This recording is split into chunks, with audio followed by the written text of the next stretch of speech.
What is the hedgehog concept? From Jim Collins's wonderful, wonderful business book, Good to Great. Welcome back to my channel. My name is Sam and I want to make self-growth normal because people shouldn't have to look this information up. It should just be mainstream knowledge. If you agree, then please make sure to smash that like button for the YouTube algorithm. There's a fox and a hedgehog. The fox is this cunning creature. It knows many things. It can devise all these complex strategies for super sneak attacks. And he'll wait months and months for that perfect moment to strike on the hedgehog. From afar, the fox looks like a sure winner. The hedgehog, he knows maybe one thing, and he looks like this armadillo porcupine genetic mix-up thing. So he's just waddling away, looking for something at home one day and wanders right onto the path of the fox. So the fox scares the hell out of the hedgehog. He freaks out because he senses danger, looks up, and thinks to himself, here we go. Really, Tom? Again? The fox's name probably wasn't Tom. And then the hedgehog rolled into this perfect roly-poly ball, becoming a sphere of super sharp spikes, pointing outward in every direction. And then the fox sees him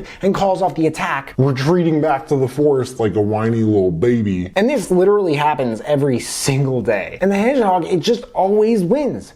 But why am I telling this story? Sam, what the hell does this have to do with anything? There are two types of people in this world. There are foxes and hedgehogs. There are foxes who see the world in all its complexity, and they're scattered all over the place and they're confused. They never even think to overlap all of it into one vision. And hedgehogs, they like to simplify the complex world into an easy to understand, organized idea. It's a principle or concept that unifies the guided constant that glues everything together. For a hedgehog, anything that can be just reduced to mix and stir, it's just irrelevant.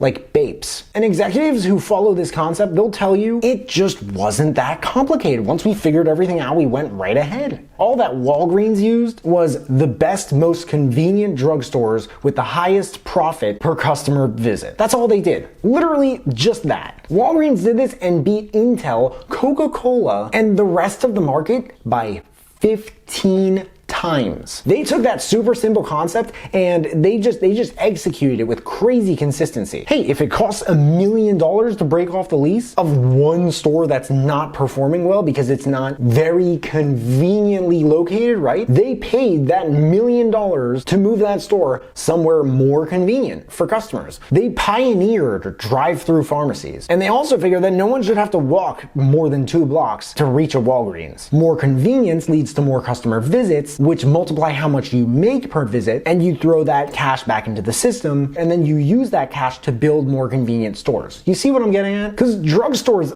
they're so boring, right? Aren't those things that your great uncle Marcus goes to pick up his glasses, NyQuil, and AAA batteries? Walgreens is cool. I honestly though, I think it's the only big box drugstore that sells Squishmallows. Those are the hardest things to find in the market of stuffed animals. My girlfriend and I are total nerds and we love Squishmallows. So if you're watching this and you're looking for Squishmallows, go to Learning Express. They have some. We literally just got a turkey and an axolotl. They had a lot of other ones too. They had turkeys and french fries and s'mores and a bunch of Halloween ones. And this has literally nothing to do with the hedgehog concept, does it? Maybe Walgreens sells hedgehog Squishmallows. You know what the most effective ratio is that Walgreens used for that formula? And all the other companies, by the way, who blew up over a 15-year span, it was 10 different companies. In all their studies, they did the exact same thing. They all had one thing in common. Profit per X. This was profit per customer visit. Wells Fargo asked themselves, what can we do better than any other company? And maybe even more important, what can we not do better than any other company? There was another banking company that I don't even think I've ever heard of them before checking this book out, called Citicorp, and they just understood global banking in a way that Wells Fargo didn't. So Wells Fargo, they really confronted the brutal fact, and they were like, all right guys, let's just pull the plug on our global operations. Then they started thinking about what they could be the best in the world at, and that turned out to be running their bank like a business with a focus on the Western United States. That's it.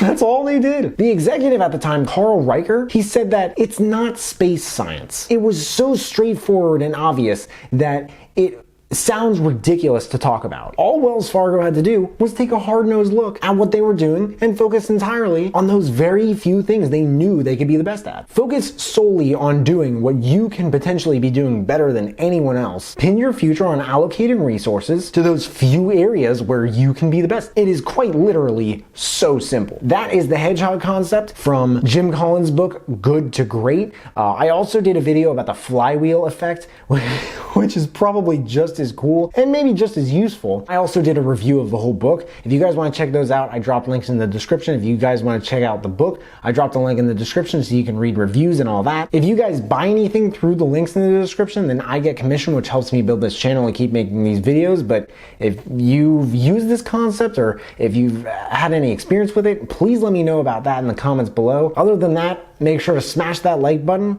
Subscribe if you haven't already, because I don't get why people watch this far in my videos and they don't subscribe. If you have subscribed though and you want to turn it up just a notch and turn on that notification bell to get a notification whenever I drop new videos, that would mean the world to me. Thank you guys so much for watching. I really appreciate it. You can find me everywhere and I will see you then.